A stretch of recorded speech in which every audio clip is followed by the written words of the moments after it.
ഈ തെരഞ്ഞെടുപ്പ് അടുത്ത് നിൽക്കുന്ന ഈ വേളയിൽ, അതായത് തദ്ദേശ തെരഞ്ഞെടുപ്പ് പിന്നീടൊരു 4 മാസം കഴിയുമ്പോൾ നിയമസഭാ തെരഞ്ഞെടുപ്പ്, ഇത്തരത്തിലുള്ള ഒരു അവസരത്തിൽ സി പി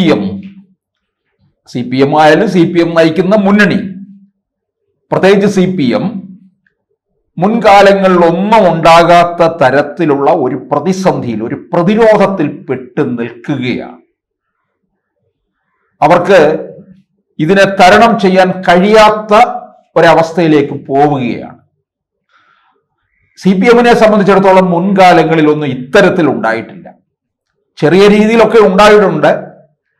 അതിനെയൊക്കെ അതിജീവിക്കുന്നതിന് അവർ അതിസമർത്ഥരുമാണെന്ന് നമുക്കറിയാം. പക്ഷെ ഇതിനെ അതിജീവിക്കാൻ അല്പം പ്രയാസമാണ്. ഇത് AKG സെന്ററിൽ നിന്നല്ല കാര്യങ്ങൾ തീർച്ചപ്പെടുത്തുന്നത്. ഹൈക്കോടതി നേരിട്ടിടപെട്ട കാര്യമാണ്.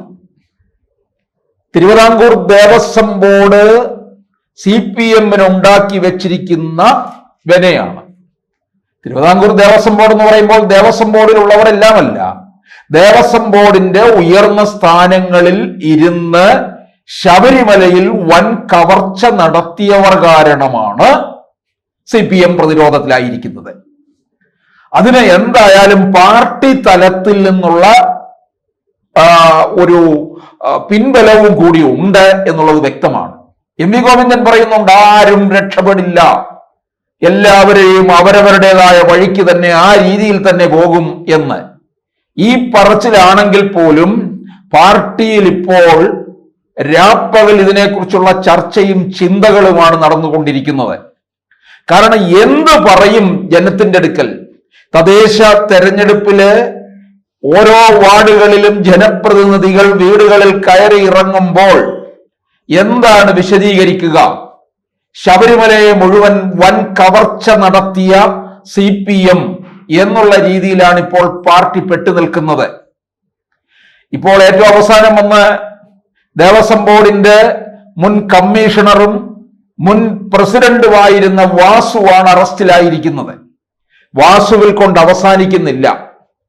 വാസു പാർട്ടിയിൽ ഒരു നിർണായക ഘടകമായിരുന്നു. PK ഗുരുദാസന്റെ പ്രൈവറ്റ് സെക്രട്ടറി ആയിരുന്നു.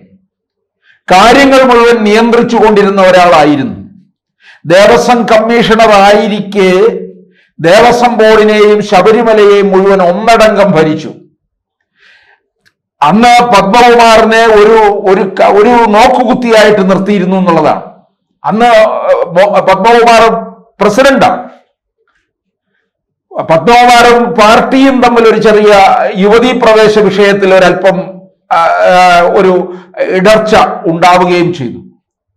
സമീപ സമയത്ത് പാർട്ടിയുടെ സംസ്ഥാന സമ്മേളനത്തിൽ വേണ്ടത്ര പ്രാതിനിധ്യം കിട്ടാതെ വന്നപ്പോൾ അദ്ദേഹം ഇറങ്ങിപ്പോവുകയും ചെയ്ത ആളാണ്. പക്ഷേ പാർട്ടിയുടെ തണലിൽ തന്നെയാണ് നിൽക്കുന്നത്. ഇനിയിപ്പോൾ പത്മകുമാറിലേക്കാണ് കാര്യങ്ങൾ പോകുന്നത്. ഒരു വിഭാഗം പറയുന്നു ഹരിവരാസനം എഴുതിയ കോനകത്ത് ജാനകി അമ്മയുടെ കുടുംബത്തിൽപ്പെട്ട ആളാണ് പത്മകുമാർ. അവർ വലിയ ഭക്തരാണ്. പത്മകുമാറിന്റെ കുടുംബമൊക്കെ ശബരിമലയുമായി വലിയ അടുപ്പമുണ്ട് എന്നൊക്കെ പറയുന്നുണ്ട്. ആ അടുപ്പമൊക്കെ ആയിരിക്കുമോ ഒരുപക്ഷെ ഇത്തരത്തിലുള്ള കവർച്ചയിലേക്ക് തന്നെ പോയതെന്ന് സംശയിക്കേണ്ടിയിരിക്കുന്നു. എന്തായാലും ഇപ്പോൾ നമ്മൾ ഉണ്ണികൃഷ്ണൻ പോറ്റിയുടെ പേരൊന്നുമല്ല പറയുന്നത്. ഉണ്ണികൃഷ്ണൻ പോറ്റിയും മുരാരിയും ഒക്കെ ഇതിന്റെ താഴെ തട്ടിൽ നിൽക്കുന്നവർ മാത്രമാണ്. വമ്പൻ കണ്ണികളിലേക്കാണ് പോകുന്നത്. ഇനിയും ഉണ്ടാകാം. ദേവസ്വം ബോർഡ് പ്രസിഡന്റായിരുന്ന പ്രയാറിന് ശേഷം പത്മകുമാർ വന്നു, അനന്തഗോപൻ വന്നു. പ്രയാർ ഗോപാലകൃഷ്ണൻ ഉമ്മൻചാണ്ടി സർക്കാരിന്റെ കാലത്ത് നിയമിച്ചതാണ്. ആ നിയമനം 3 വർഷത്തേക്കായിരുന്നു. പക്ഷെ പിണറായി വിജയനുമായിട്ട് പമ്പയിൽ നടന്ന ഒരു ശബരിമല അവലോകന യോഗത്തിൽ വെച്ച് കാര്യങ്ങൾ തുറന്നടിച്ച് സംസാരിച്ചു പ്രയാർ. അതിലല്പം നീരസം പിണറായിക്കുണ്ടായി. അതാണ് അദ്ദേഹം പിന്നീട് അവസരം കിട്ടിയപ്പോൾ പകരം കൊടുത്തത്. ബോർഡിന്റെ കാലാവധി 2 വർഷമാക്കി വെട്ടിച്ചുരുക്കി. ഇപ്പോഴും അത് അങ്ങനെ തന്നെ തുടരുകയാണ്. ഇതിനിടയ്ക്ക് കാലാവധി നീട്ടാനുള്ള ഒരു ശ്രമം നടത്തി. PS പ്രശാന്തിനെ തുടരാനുള്ള ഒരു ശ്രമവും നടത്തി. പക്ഷേ ഈ ദേവസ്വം ബോർഡ് ഇത്രത്തോളം സംശയത്തിന്റെ മുൾമുനയിൽ നിൽക്കുമ്പോൾ PS പ്രശാന്തിന് വീണ്ടും നീട്ടിക്കൊടുത്തു കഴിഞ്ഞാൽ, ബോർഡിന്റെ കാലാവധി നീട്ടിയാൽ അത് വലിയ ദോഷം പാർട്ടിക്ക് ഉണ്ടാക്കും എന്നുള്ളത് മനസ്സിലാക്കിയിട്ടാണ് ഏവർക്കും സുസമ്മതൻ എന്ന് പൊതുവെ കരുതുന്ന കെ ജയകുമാറിന് കൊടുത്തത്. കെ ജയകുമാർ എഴുത്തുകാരനാണ്, അതുകൊണ്ടൊരു ജനപ്രീതിയുണ്ട്. അപ്പോൾ അത്തരത്തില് പുറമേ നമ്മളുടെ അടുക്കൽ കാണിക്കുന്നുണ്ട്. പക്ഷേ ഈ പുറമേ കാണിക്കുന്നതൊക്കെ അകത്ത് വേറെ തരത്തിൽ കാര്യങ്ങൾ നിയന്ത്രിക്കാൻ വേണ്ടി തന്നെയാണ് കെ ജയകുമാർ അങ്ങോട്ടേക്ക് പോകുന്നത്. പക്ഷെ അത് എവിടെ വരെ ആരെ രക്ഷിക്കാൻ കഴിയും എന്നുള്ളതാണ് അറിയേണ്ടത്. അവിടെ പെട്ടുപോകുന്ന, അവിടെ കെ ജയകുമാറും ഒരുപക്ഷെ ഇതിലൂടെ പല അകപ്പെടാനുള്ള സാധ്യതയാണുള്ളത്. ഒരു പിരിമുറുക്കം ഉണ്ടാക്കി കൊടുക്കും. മലയാള സർവകലാശാലയിലെ പാർട്ടി പറയുന്ന അനുസരിച്ചുള്ള നിയമനങ്ങൾക്കൊക്കെ ഒപ്പിട്ട് കൊടുത്തതുപോലെ ശബരിമലയിൽ പോയി കാര്യങ്ങൾ അങ്ങ് CPM പറയുന്നതനുസരിച്ച് ചെയ്യാനിരുന്നു കഴിഞ്ഞാൽ അതിന്റെ പണി പിന്നീട് അയ്യപ്പൻ കൊടുത്തോളും. ശബരിമലയിൽ തൊട്ട് കളിച്ചിട്ടുള്ളവർ ആരും ഒരു കാലത്തും ഗുണം പിടിച്ചിട്ടില്ല എന്നുള്ളതാണ് നമ്മൾ കാണുന്നുണ്ടല്ലോ.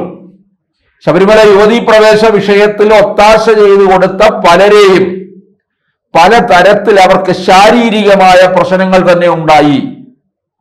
അത് മതിയല്ലോ, ഏറ്റവും വലുതല്ലേ. പിന്നെ എന്തിന് ജീവിക്കാൻ പോലും ബുദ്ധിമുട്ടത്തില്ലേ? ആ ഒരു സാഹചര്യത്തിലേക്ക് വരെ പോവുകയുണ്ടായി. പമ്പയിൽ അയ്യപ്പ സംഗമം നടത്തി. 2026 തെരഞ്ഞെടുപ്പിന് മുന്നോടിയായിട്ട് 2019 തങ്ങൾക്കിത് എല്ലാം തിരിച്ചടിയാണ് എന്ന് മനസ്സിലായി ശബരിമലയെ തൊട്ട് കളിച്ചത്. പ്രായച്ചിത്തം എന്ന വണ്ണമാണ് പോയി അയ്യപ്പ സംഗമം നടത്തിയത്. നമ്മളെ ഒരുതരം പറ്റിക്കൽ നടത്തുന്ന ഒരു കാര്യമായി കോടിക്കണക്കിന് രൂപ ചെലവഴിച്ചുകൊണ്ട് അവിടെ വെച്ച് തന്നെ അയ്യപ്പൻ പിണറായി സർക്കാരിന് പണി കൊടുത്തു എന്നുള്ളതാണ്. അങ്ങനെ പല കാര്യങ്ങളും പിന്നീട് ഇങ്ങോട്ട് പുറത്തേക്ക് വരാൻ തുടങ്ങി. കിലോ കണക്കിന് കിട്ടിയ സ്വർണത്തിൽ നിന്ന് പലതും എടുത്തു മാറ്റുക, ശബരിമലയിൽ കാണിക്കയായിട്ട് വന്നിട്ടുള്ള, അതിനകത്തും കാണും പൊട്ടും പൊടിയും ഒക്കെ ആയിട്ടുള്ള ചില സ്വർണമൊക്കെ, കോയിൻ കാണും. കേരളത്തിന് പുറത്തു നിന്നുള്ള ഭക്തരെ സംബന്ധിച്ചിടത്തോളം അവിടെ കർണാടകയിലും ആന്ധ്രയിലും മഹാരാഷ്ട്രയിലും തമിഴ്നാട്ടിൽ നിന്നൊക്കെ വരുന്ന ഭക്തര്, വലിയ ബിസിനസ്സുകാർ, അവരവരുടെ ബിസിനസ്സിൽ ഉണ്ടായ നേട്ടങ്ങളുടെ ഒരു വിഹിതം അയ്യപ്പന് കൊടുക്കുകയാണ്. അയ്യപ്പനെ തന്നെ തങ്ങളുടെ ബിസിനസിന്റെ ഒരു പാർട്ട്ണറാക്കി അവർ കാണുകയാണ് ചെയ്യുന്നത്. അങ്ങനെ ഒരു വിഹിതം കൊടുക്കുന്നു. ഈ കാണിക്ക പെട്ടിയിലേക്ക് വീഴുന്നതിന് കണക്ക് പോലും ഇല്ലാത്ത അവസ്ഥയില് ഏവർക്കും കാണാവുന്ന തരത്തിൽ കിലോ കണക്കിന് സ്വർണം കിട്ടിയതിൽ ചോർച്ച വരുത്താമെന്നുണ്ടെങ്കിൽ കാണിക്കയിൽ ഇട്ടതിലും ചോർച്ച നടന്നിട്ടുണ്ട് എന്നുള്ളത് നമുക്ക് ഉറപ്പായും പറയാൻ കഴിയുമെന്നുള്ളതാണ്. എന്തായാലും ഒരു വലിയ ലോബി ശബരിമലയെ തകർക്കാൻ വേണ്ടി പ്രവർത്തിച്ചു. അതിനുള്ള ശിക്ഷയാണ് അവരിപ്പോൾ വാങ്ങിക്കൊണ്ടിരിക്കുന്നതും.